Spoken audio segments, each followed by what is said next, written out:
This comes out of the ground, the same place that there are worms and dirt and germs. We get this. You always mention worms. I hate worms. I am terrified of worms. Interesting. I'm actually terrified of worms. I didn't know that. Oh, terrified. I don't think I can ever garden.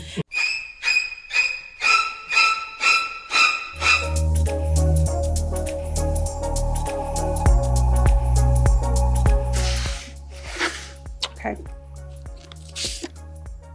Gems dressed to impress. So probably takes me about an hour, hour and a half in the morning to dress to impress. I take my time. I wonder how long it takes gemstones to dress to impress. You know, some gems take like thousands of years to get all fancy. Others, we can do that in a lab. Are we talking about labs today? We're talking about treatments.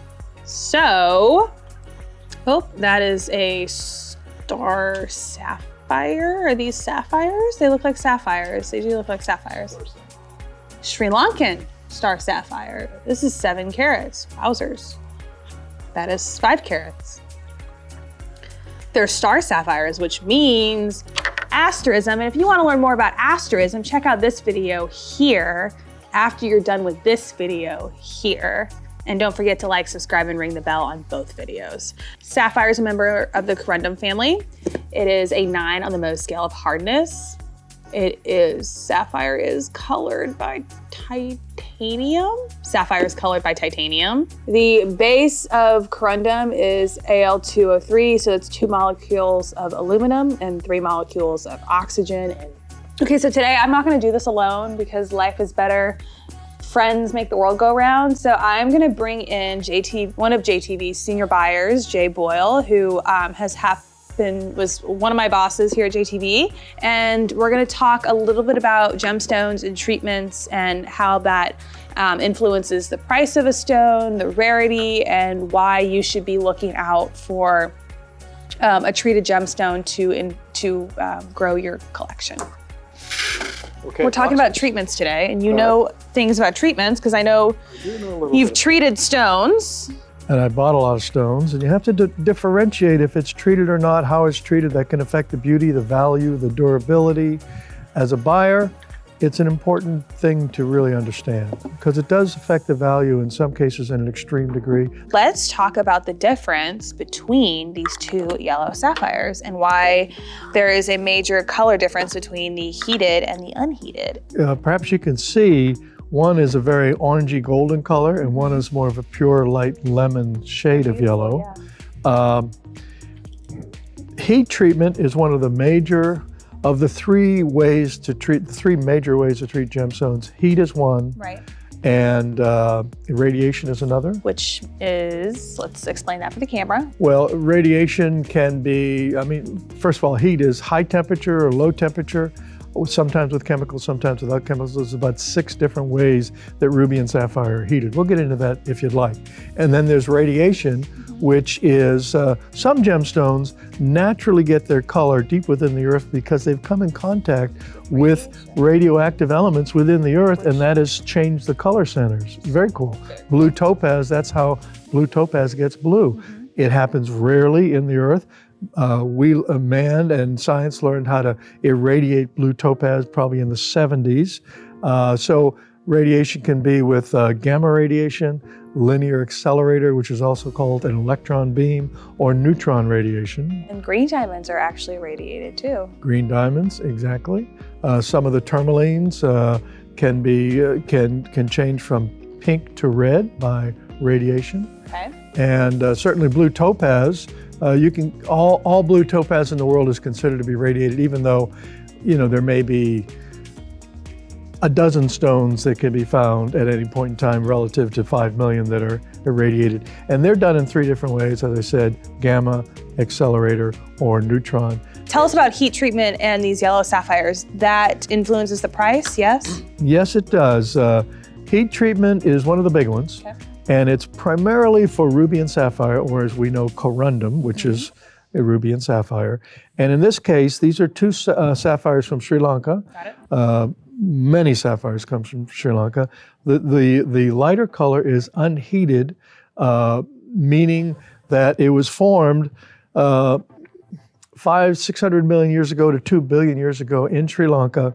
It got just the right amount of chemistry and heat to come out of the ground maybe 6 months ago, and then it was cut and faceted to not need any other alteration. This one is a heat-treated golden yellow sapphire. The reason they heat this one is under high temperature heat treatment, the sapphires, the unheated ones, they have certain inclusions or minerals within the sapphire, grown within the sapphire, that at high temperatures, those minerals will melt and before the sapphire. And when they melt, they give up a certain chemistry, certain trace amounts of chemistry, which, as we know, is what colors sapphires. And in doing so, heated yellow or golden sapphire can be much more rich in color. It is possible for an unheated yellow sapphire to be almost identical to a top heated, but it's very rare. Probably 97% of all gemstones that you have ever heard of that are being sold all over the world are enhanced in one of those three ways: heat, radiation, and oiling or filling. So the reason that gemstones are heated or treated or irradiated or filled is to improve their color, their clarity, or to affect their durability. And so they'll last longer. Those are the reasons to do it.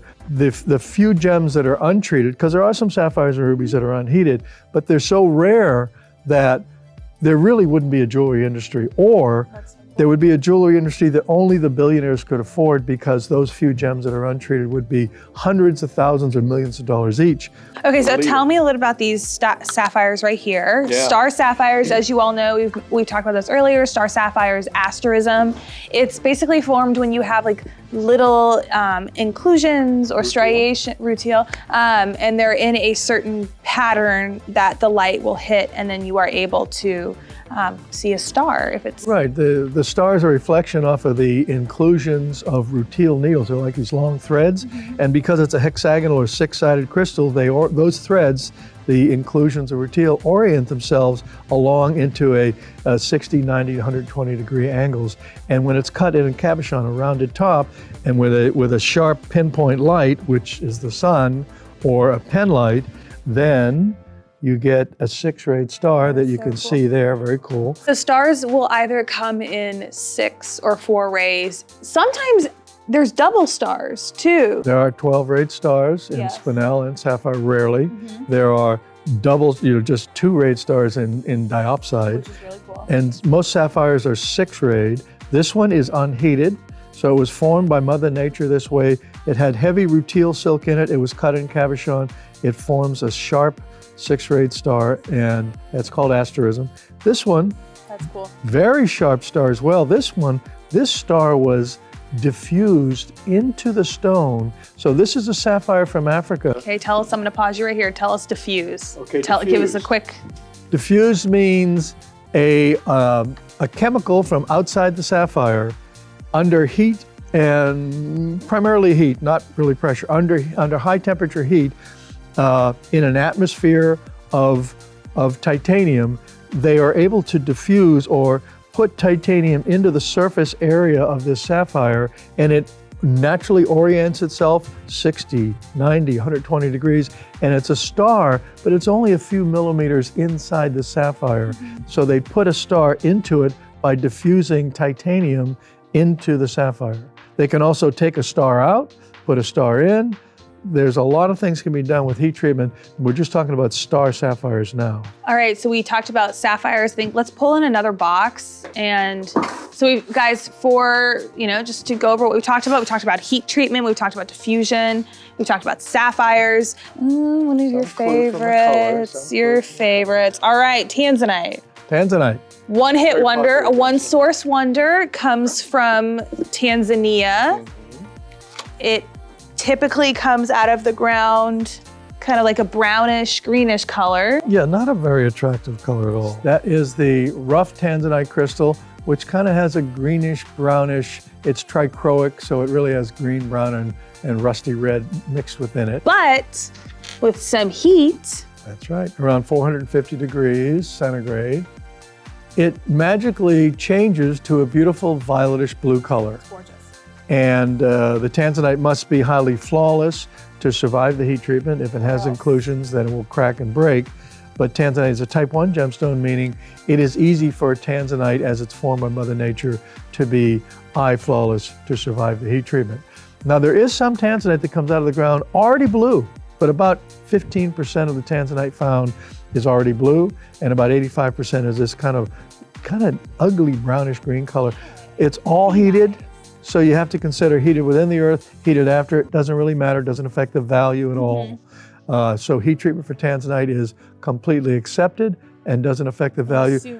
Assumed, and even the world's best labs can't tell if it was heated in the earth or heated afterwards. With ruby and sapphire, they can, and it makes a difference. With Tanzanite, it doesn't. All right, so we talked about sapphire today. We talked about irradiation and heat. Tanzanite is treated.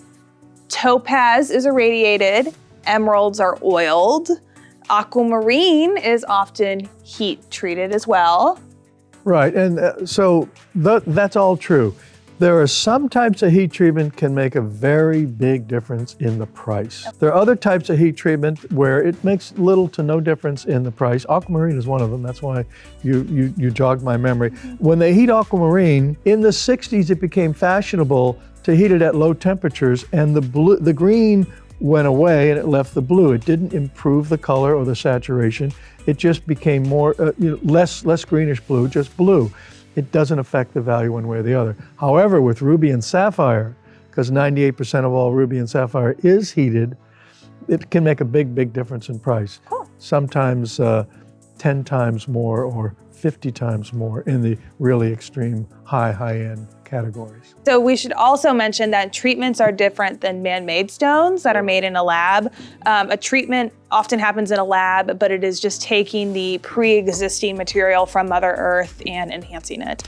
And usually starts with a natural gemstone. Treatment of gemstones is ancient. It's as old as recorded history. Pliny the Elder, who was around 25 AD to 79 AD, wrote about it.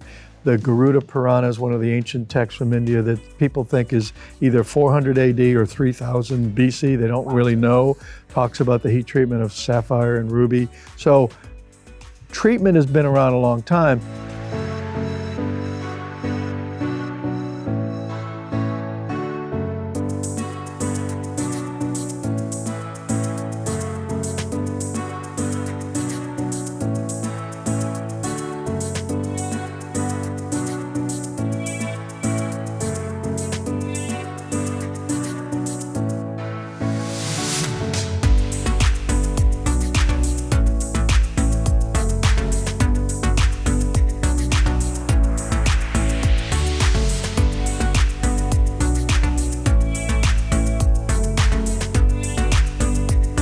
And you have your manuscript right here.